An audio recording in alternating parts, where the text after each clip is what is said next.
How to build a contact mic. In this instructional video, you will learn how to make a contact mic. The required components are a piezo disc, like the ones used in buzzers or greeting cards, a 2-conductor audio or microphone cable, preferably a shielded one. It can be as long as required. For connecting the mic to a mixer or sound recorder, we will need a connector. In this case, we will be using a 1/4-inch mono jack.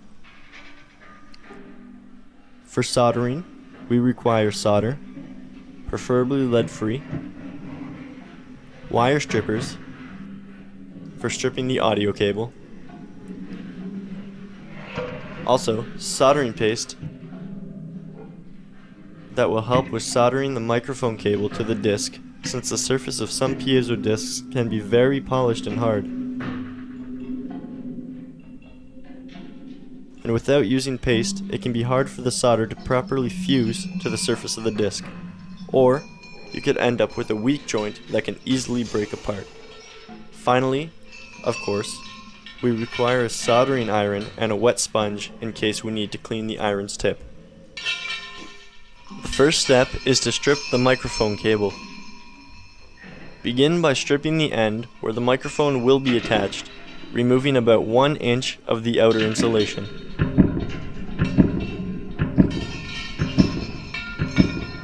Being careful of not cutting the wires inside.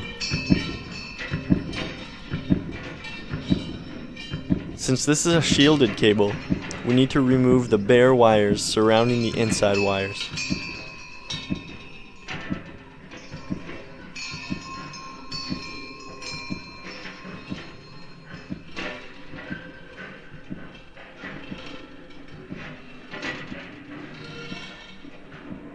After removing the shield, we will strip the 2 inside wires, exposing about 2/16 of an inch.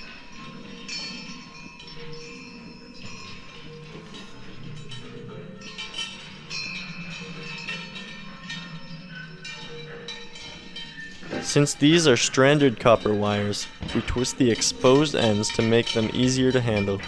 In this case, the inside wires are red and white.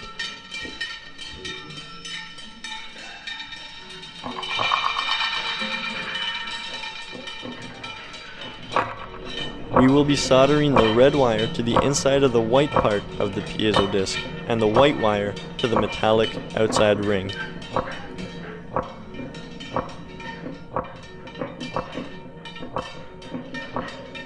To solder the wires, we will first apply small amounts of solder to the points where we will be attaching the wires, starting with the inner white circle by touching it with the tip of the iron for 1 or 2 seconds to heat it up, and then touching the same area with the solder until it melts and creates a small blob of solder, always taking care of not overheating and burning the disc.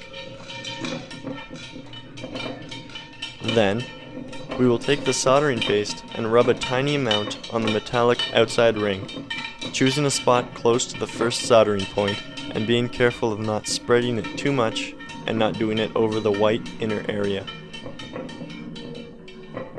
Now, we repeat the same procedure and create a small blob of solder right on the spot where we applied the paste, being very careful of not applying too much solder and not creating a bridge between the outside ring and the inside white area.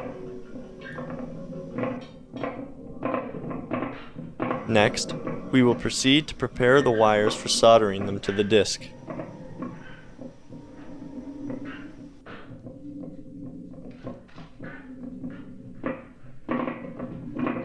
We melt a small amount of solder on the tip of the iron and cover them with solder. This is called tinning. By tinning the wires, we make them easier to solder and handle. To solder the wires to the disc, we put the wire against the blob of solder, while at the same time heating both the wire and the blob using the iron until all the solder melts and joins the wire with the disc. Then, we repeat the same procedure with the other wire, making sure that the solder has cooled down and hardened before releasing the wire.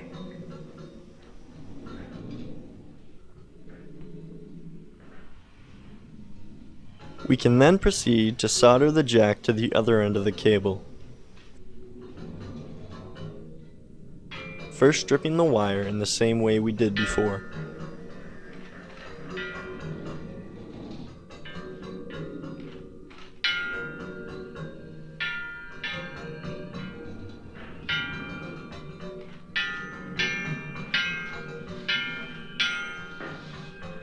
It's important to not forget to first insert the wire through the metallic sleeve of the connector, and then through the plastic insulation sleeve, if the connector comes with one. We twist and tin the wires.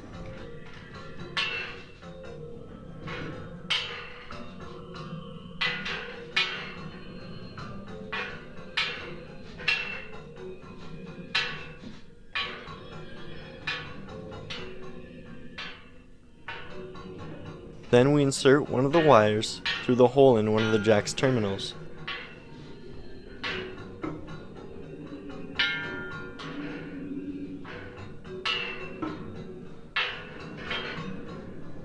And solder it by heating the wire and the terminal, then applying the solder. It's important that both the wire and the terminal get hot enough so that the solder completely flows over them, creating a strong joint.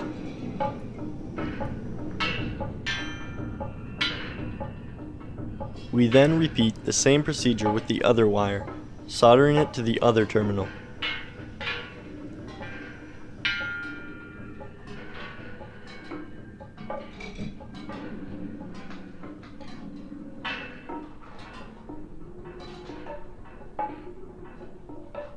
Using pliers, we bend the jack's tabs, securely clamping the cable to the jack.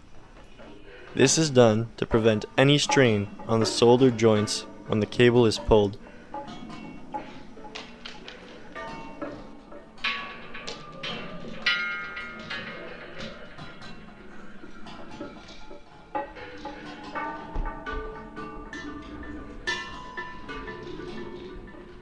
As a last step, we slide up the plastic insulation and metallic sleeve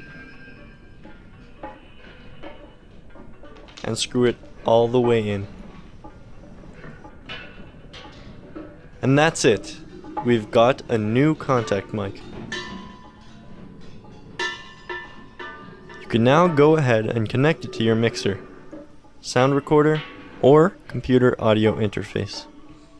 The difference between a contact mic and a regular mic is that a contact mic is mostly only sensitive to sound waves traveling through solid objects. Place it against the surface of any object to reveal hidden inner sonic worlds. Water pipes, appliances, a railing on a bridge, your window frame, all can reveal interesting sounds. You can also attach it to objects and hit them or rub them to create new instruments.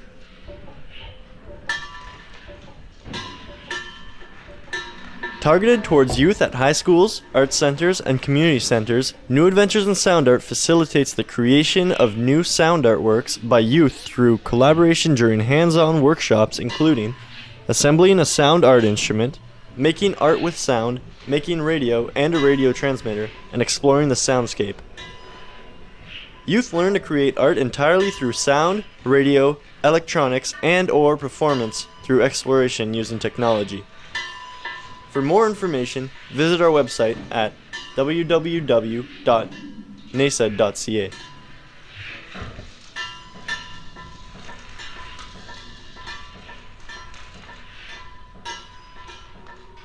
Yeah, but you made a NAISA, okay?